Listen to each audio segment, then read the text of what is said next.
사랑하는 주님 감사합니다. 오늘도 우리가 함께 모여 주님에 대해 배워가길 원합니다. 하나님, 우리가 채우는 것이 단순한 지식으로 끝나지 않게 하여 주시고 더 깊이 주님을 알아가며 주님을 배워가며 우리 안에 믿음이 자라가고 예수님과 더욱 동행하는 기쁨을 누릴 수 있는 이 시간 되게 하여 주시옵소서. 예수님에 대한 모든 성경의 이야기가 우리의 삶에 새겨지게 하여 주시고 우리의 새겨진 말씀이 삶에 영향을 끼치며 그 삶의 자리에서 나타내는 우리 모두가 될 수 있도록 주여 역사하여 주시옵소서. 오늘도 모든 과정을 인도하실 주님을 찬양하며 예수 그리스도의 이름으로 기도드립니다. 아멘. 화면을 공유하겠습니다. 자, 오늘 이제 지난 시간에 이어서 함께 공부를 할 텐데요. 오늘은 파란색으로 좀 써볼게요. 지난 시간에 우리가 예수님이 하나님의 말씀으로서 이 땅에 말씀이 육신이 되어 오셨다라고 이야기를 했죠. 그리고 우리가 모든 살아계신 하나님의 말씀이 다 예수 그리스도를 나타낸다라고 얘기를 했어요. 구약과 신약에 대한 얘기였죠. 자, 오늘은 예수님이 이제 이 땅에 오신 말씀대로 하나님의 뜻대로 이 땅에 오신 이야기들을 해볼 건데요. 이 땅에 오셔서 우리가 한 가지 좀 큰 그림을 보고 가야 돼요. 큰 그림이 뭐냐면 이 땅에 내려오신 과정이 있죠. 그거를 우리는 대단한 이야기는 아닌데 낮아지심이라는 표현을 써요. 그리고 다시 이 땅으로부터 영원한 하나님의 보좌, 하나님 우편으로 올라가시는 과정을 높아지심이라는 표현을 씁니다. 자, 이게 되게 중요해요. 오늘 배우는 거의 핵심은 이거예요. 제가 뒤로 가서 삼중지까지 다룰 수 있을지 모르겠는데 오늘의 핵심은 낮아지심과 높아지심입니다. 자, 그러면 예수님은 예언대로 하나님의 말씀대로 이 땅에 내려오셨습니다. 저 높고 높은 하늘 보좌에서, 그쵸? 하나님 보좌에서 이 땅으로 내려오셨죠. 자, 이 땅으로 내려오셔서 하신 일이 무엇입니까? 이야기부터 좀 시작을 해보면 좋을 것 같아요. 제가 보통 들어온 순서대로 질문을 던지거든요. 그러니까 어, 성일 집사님, 네, 빌립보서 2장 6절에서 8절 말씀 좀 찾아서 읽어주시겠어요?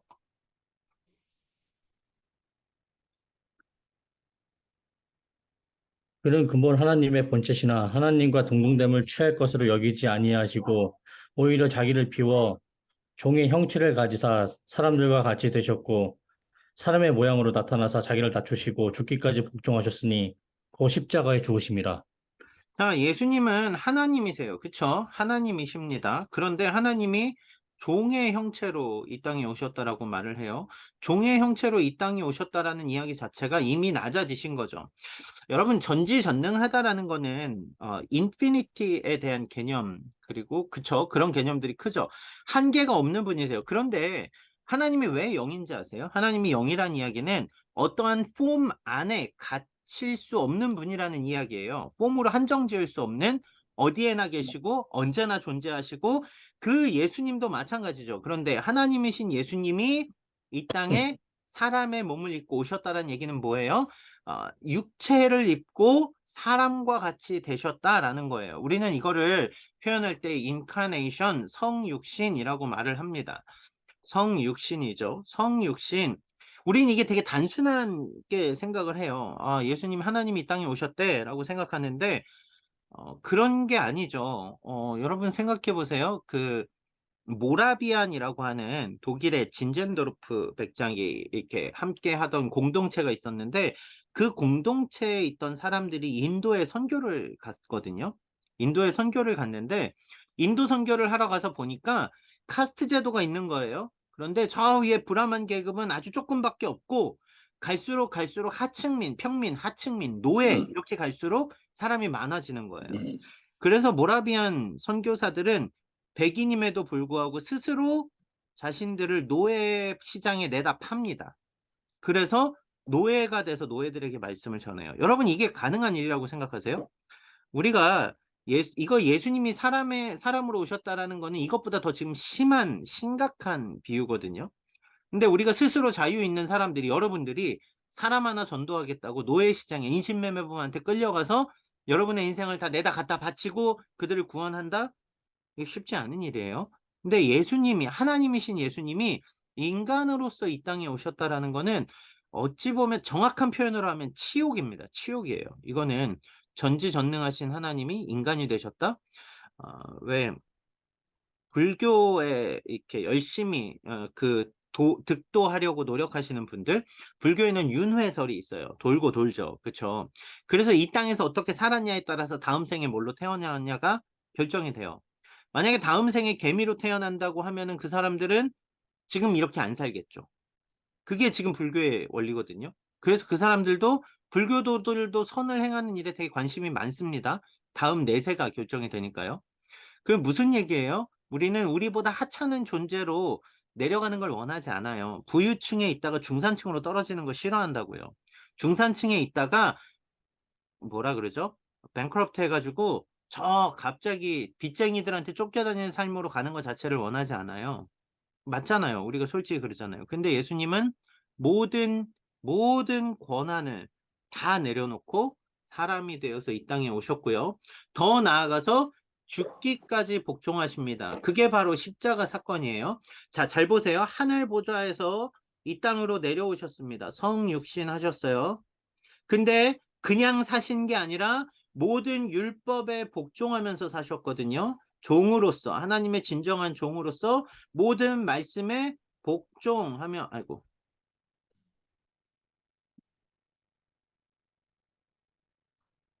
꺼버렸네요. 죄송해요.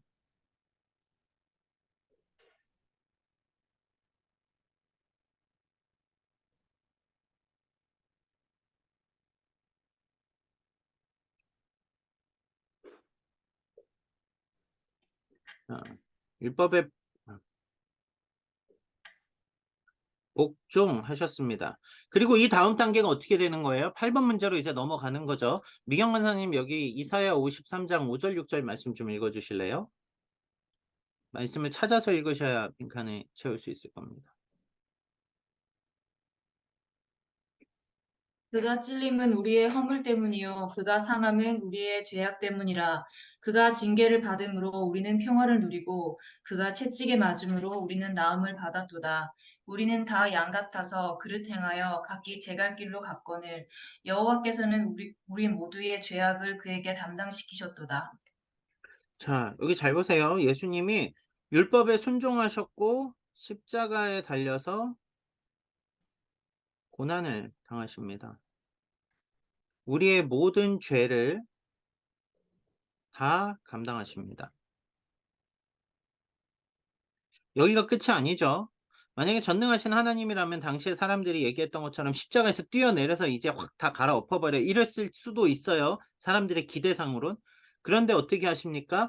우리의 형벌을 다 받으셨어요. 이게 아이러니한 거예요. 율법을 다 지키셨는데 그 율법을 다 지키신 분이 형벌을 받으셨다란 말이에요. 그 다음 어떻게 되냐고요? 이게 충격이에요. 고린도전서 15장 20절 말씀. 가은이가 먼저 읽어줄래요?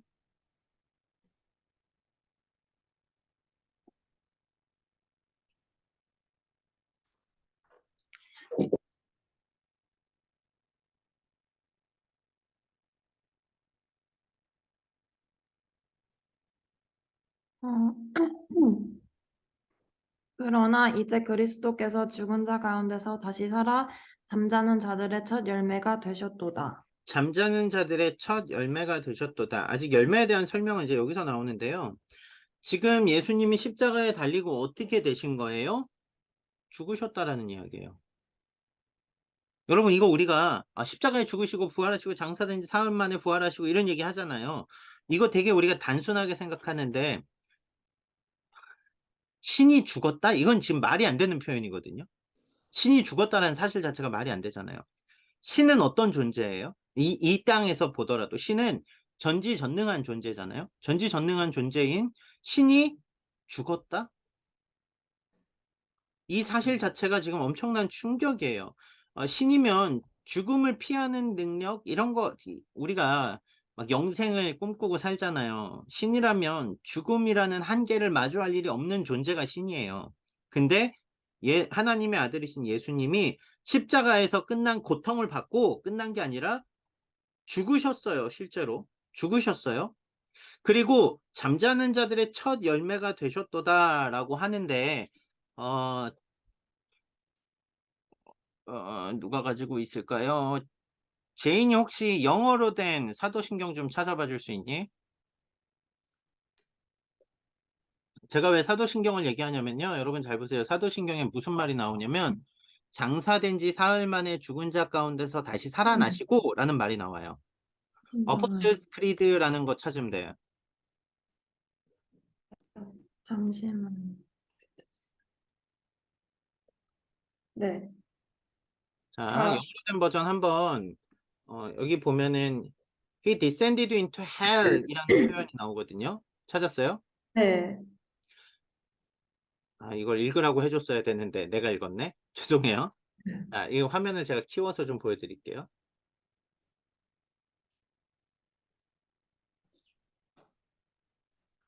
잠시만요.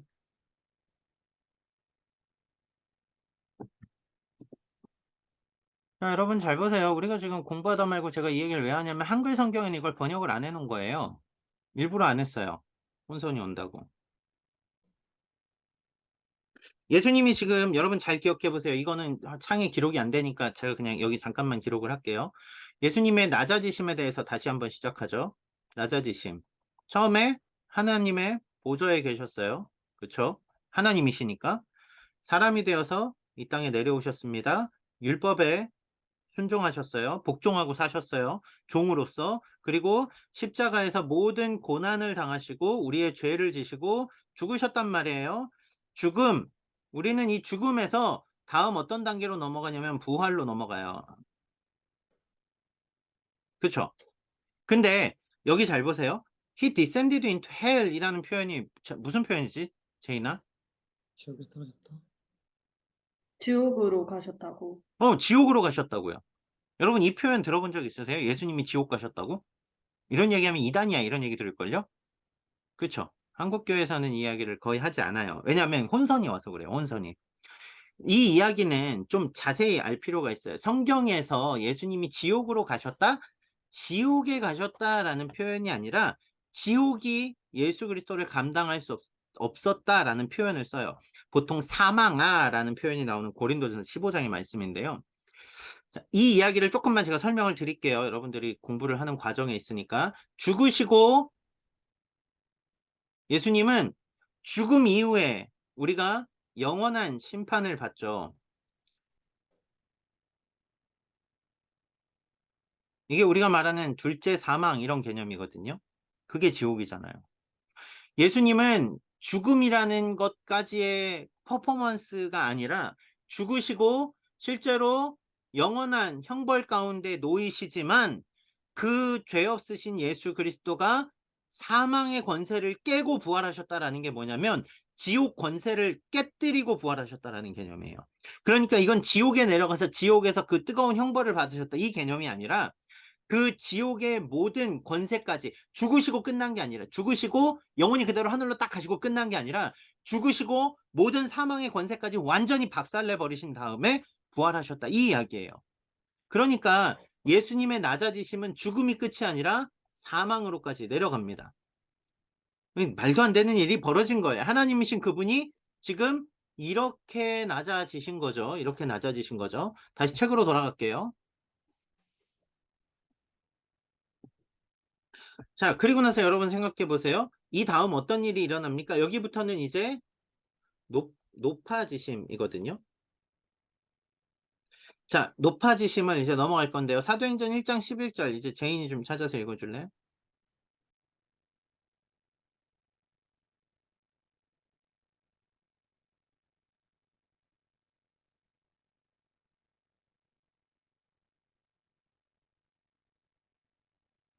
음.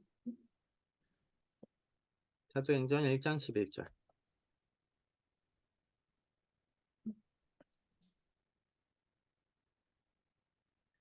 1장 10절.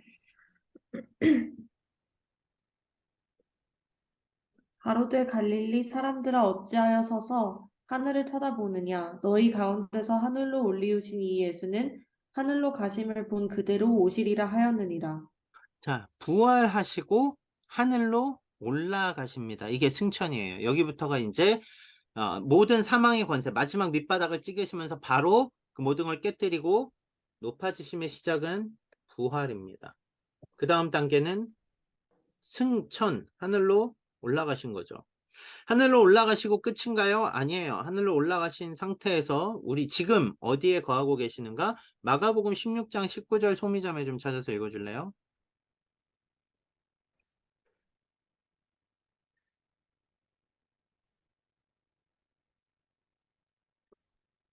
주 예수께서 말씀을 주신 후에 하늘로 올려지사 하나님 우편에 앉으시니라. 마가복음 16장 19절 말씀. 네, 하나님 우편에, 하나님 보좌 곁에 하나님과 함께 계시다는 거죠. 하나님과 함께 계시고 끝인가요? 잠깐 승천하시고 하나님 우편에 계십니다. 자, 그리고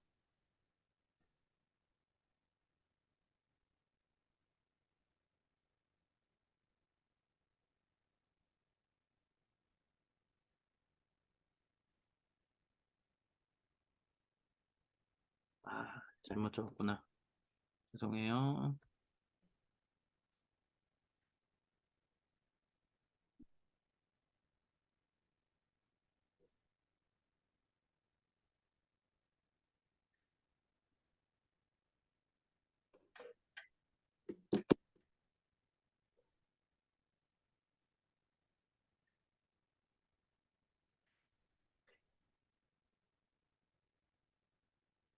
내가 더 화면을 왔다 갔다 하니까 네.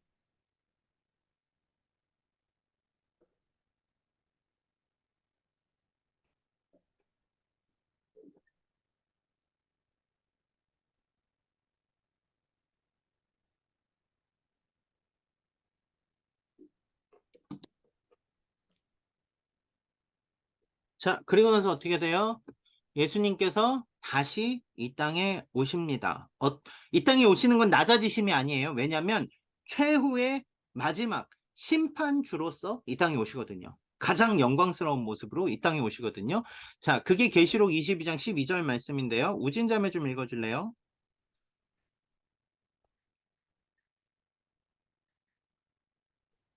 보라, 내가 속히 오리니 내가 줄 상이 내게 있어 각 사람에게 그의 일 한 대로 갚아주리라. 마지막 오시는 것은 낮아지러 오시는 게 아니라 모든 영광을 마지막 받으시는 그 최후의 심판주로 오십니다. 자, 그러니까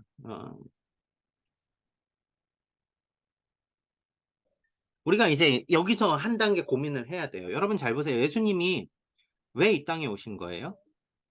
왜 하나님 나라로 가신 거고 왜 다시 오시는 걸까요? 제가 지난 시간에 이단에 대한 이야기를 했어요. 실은 이단 중에서 가장 초대교회에 위협을 줬던 이단 중에 하나가 영지주의라는 이단이었거든요. 이 사람들은 예수님은 하나님이시기 때문에 굳이 육체를 입을 필요가 없어 라고 말하면서 그냥 영으로서 존재하셨어 라고 말하는 거예요. 그러면 예수님이 십자가에 죽으신 거는 단순한 퍼포먼스가 돼요. 실제로 안 죽으신 거죠. 그런데 예수님 곁에 있던 제자들은 분명히 예수님이 피 흘리시고 고난 가운데 고통받으시며 죽으시고 부활하시고 그 손에 못자국을 봤거든요. 이단들은 실은 십자가 사건이 창피한 거예요. 여러분 생각해 보세요. 지금 전자발찌 차고 다니는 사람 우리가 존경하지 않잖아요. 그렇죠? 한국에선 전자발찌 차고 있으면 그 사람 상종하기 싫어한단 말이에요. 당시에 십자가는 그런 거였어요. 죄인들 중에서도 가장 쓸모없는 인간, 가장 죽여서 본보기를 보여줘야만 이런 짓 안 하는 인간한테 하는 게 십자가였다고요. 그러니까 자신의 신이 십자가에 달렸다는 사실도 실은 싫었던 거예요. 그 정도로 예수님이 낮아지시는데 우리는 이제 알아야죠. 왜 낮아지시고 왜 높아지셨는가? 여러분 제가 한 번씩 좀 여쭤볼게요. 예수님이 왜 이 땅에 오셔서 십자가에 죽으셔야 했을까? 왜 죽으셔야만 했나요? 십자가에서. 자, 고민할 시간 30초 드리겠습니다.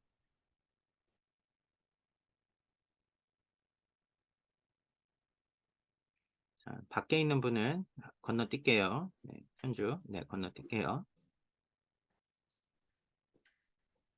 좀 정리가 되셨어요? 성일 집사님, 왜 예수님이 이 땅에 굳이 사람으로 오셔서 십자가에서 죽으셔야 했을까요? 원죄가 무거워서요. 원죄가 무거워서. 자, 가볍게 넘어가겠습니다. 네, 자, 미영 간사님, 왜 예수님이 이 땅에 오셔서 십자가에 죽으셔야만 했나요? 어, 교회에서 많이 들은 건 우리의 죄를 용서하시기 위하심이라고 많이 네, 들었는데, 이제 제사의 형식에서 이제 피를 흘리고 그런 속죄함을 그렇게 예전에 제사를 지냈었잖아요. 네, 그래서 그 피 흘리심으로 이제 속죄하심을, 어, 이루셔야 하지 않았을까, 뭐. 아, 네, 좋습니다. 네, 다음 시간에 들어갈 부분인데, 오케이, 좋습니다. 자, 가은이. 예수님 왜 굳이 이 땅에 오셔서 십자가에서 죽으신 거예요? 그 아담이랑 하와가 죄를 짓기 전에는 저희가 하나님과 이제 직접적으로 소통할 수 있었는데 음, 이제 아담이랑 하와가 죄를 지음으로 인해서 그 하나님과 소통할 수 있는 그 길이 끊겼다고 해야 되나? 그렇게 돼서 예수님이 십자가에 돌아가심으로 우리 모든 죄를 다 용서하셔서 우리가 이제 예수님 이름으로 기도를 할 때 다시 하나님과 소통할 수 있게 되는? 좋아요. 저 또, 제인이 왜 예수님이 하나님이신 그분이 굳이 이 땅에 오셔서 이 모진 고난을 다 당하고 가셨을까요? 아까 미경 네, 집사님이랑 가은이가 방금 얘기해줬듯이, 어, 저희의 죄가 너무 크기 때문에 그 죄를 대신 받으시고, 저희도 다 같이 그 죄가 씻길 수 있도록 하나님이 해주신 게 아닌가라고 알고 있습니다. 좋아요. 자, 소미자매 왜 예수님이 십자가에까지 내려오셔서 죽으신 거예요? 네, 저도 비슷한데 이제 더 이상은 제사로서 우리의 죄가 정결케 되지 않아서 오직 이제 예수님의 피로만 씻기에 그래서 이 땅에 오셔서 그렇게 십자가 상황까지 네, 괜찮습니다. 그 고난까지 받으신 것 같아요. 지금 성경 공부 네, 중입니다. 단번에 드린 제사. 암수가 이것도 그쵸, 성경에 나오죠. 여기 지금 아무도 안 왔어요? 여기 오는데요. 그래요? 아, 교회 계시는구나. 아니, 저 8시. 이영승 권사님 네. 오신다. 제가 잠시 집사님 음소거했습니다. 우진자매, 예수님 왜 이 땅에 오신 거예요? 안 오시면 더 편하잖아요. 앞선 분들이 말한 거랑 점점 비슷한데, 정리가 되고 있어요, 이렇게. 네. 그러니까 예수님은 간단히 말하면 희생 제물로 오셔가지고 죄를 사하기 위한 제물로 오셔가지고 죽으시고 올라가셨다? 음, 음. 좋습니다. 최석원 집사님, 제가 음소거 했거든요. 음소거 풀고 얘기해 주시면 되거든요. 네. 예수님이 왜 이 땅에 이렇게 오셨을까 생각해 본 적 있으세요? 성경이 왜 이 사실을 우리에게 기록하고 있는가에 대해서? 네.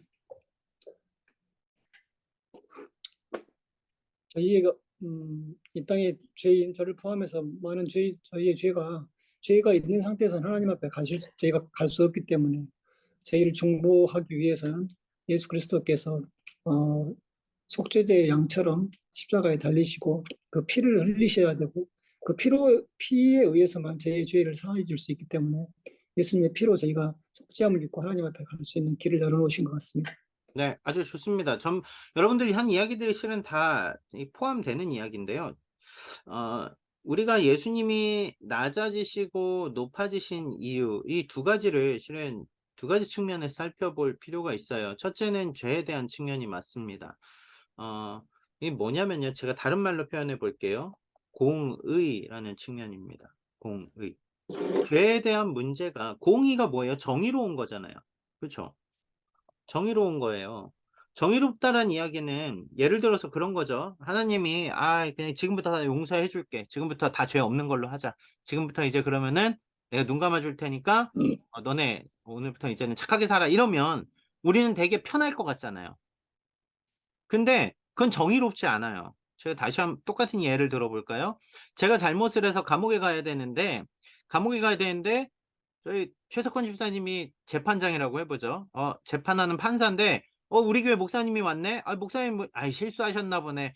제가 잘못한 건 맞는데 좀 안 들어갈 수 있으면 안 들어갈게 해주세요. 그럴까요? 그럼 땅땅땅 하고 무죄하면은 저는 되게 신나겠죠. 죄는 지었지만 죄값은 안 받아도 돼. 그런데 이건 정의로운 게 아니잖아요. 하나님이 이렇게 하시면 여러분 이건 말이 안 되는 거예요. 그거는 공의로운 하나님이 아니신 거지.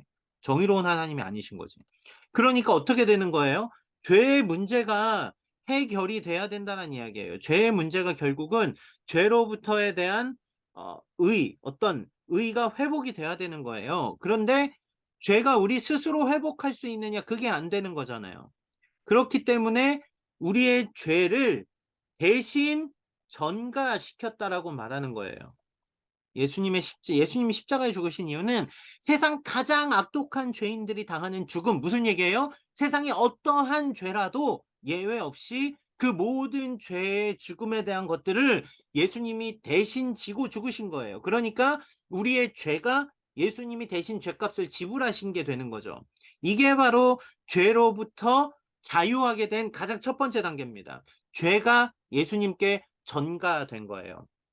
이거 말이 안 돼 이럴 것 같은데 되려 이게 말이 돼요. 왜냐면 현대 법정에서도 생각해 보세요. 제가 잘못해서 감옥에 갔는데 만약에 최석원 집사님이 우리 목사님 우리 교회에서 설교도 해야 되고 막 바쁘신데 그래가지고 갑자기 재판장한테 가서 재판장님 이거 강 목사님이 훔친 게 아니고 제가 훔쳤어요 라고 자백한 다음에 감옥에 들어가 있잖아요. 그러면 실제로 들어갈 수 있어요. 왜냐면 자백을 했으니까. 근데 죄는 제가 지었잖아요. 죄는 제가 지었는데 제 죄를 대신 지고 누군가 감옥에 간 거예요. 지금 이게 죄가 전가된 거예요. 우리가 구속자로서 오신 예수 그리스도 이런 표현 많이 쓰거든요. 우리의 죄를 대속하셨네 이런 표현 많이 써요. 여러분 이게 우리는 예수 그리스도 구원자라는 표현 세이비어라는 개념을 많이 쓰지만 서양교회에서는 리디머라는 개념 많이 씁니다. 우리의 죄에 대한 레뎀션에 대한 개념 훨씬 많이 써요. 왜냐하면 죄가 하나님의 공의 가운데 정의 가운데 이 모든 죄가 예수님한테 전가돼서 예수님이 그 죄를 오롯이 받고 십자가에 죽으신 거니까. 그러니까 십자가 사건은 단순한 죄의 문제 때문에 오신 것 이상의 의미를 갖는 거죠. 하나님이신 예수님이 우리 죄 때문에 우리의 죄값 때문에 대신 목숨을 지불해 주셨다라는 거잖아요. 그러니까 이것은 놀라운 공의의 완성입니다. 이제 우리 죄가 전가됐으니까 하나님 앞에서 우리는 어떻게 되는 거예요? 죄가 없는 것처럼 인정되는 거죠. 그게 우리가 의가 다시 전가된 거예요. 하나님의 예수 그리스도의 의가 우리에게 전가된 거예요. 그래서 우리는 어떤 삶을 살게 된 거예요? 다시 오실 주님을 바라보면서 이건 나중에 구원론에서 얘기할게요. 하루하루 더 주님 안에 소망을 품고 살아가게 된 거죠. 이 일들이 하나님이 왜 이렇게 신 거예요? 공의와 함께 또 하나의 축이 있기 때문에 그렇습니다. 사랑이에요.